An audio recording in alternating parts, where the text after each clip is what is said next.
Pria ini benar-benar ahli dalam mengambil barang tanpa membayar. Pertama, ia mendekati kios koran dan memanfaatkan kelengahan pemiliknya untuk mengambil koran edisi esok hari.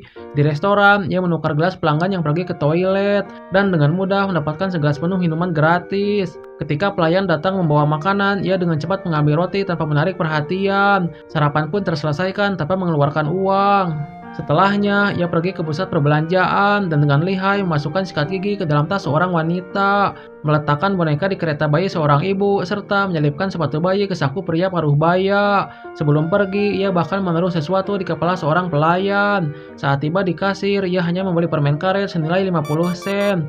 Namun, tepat ketika pelanggan di depannya sampai di meja kasir, alarm berbunyi di seluruh toko. Para staf mengira sistem keamanan mengalami gangguan dan akhirnya membiarkan semua pelanggan keluar. Dengan cara itu, pria tersebut berhasil meninggalkan toko bersama barang-barang curiannya tanpa sepeser pun uang keluar.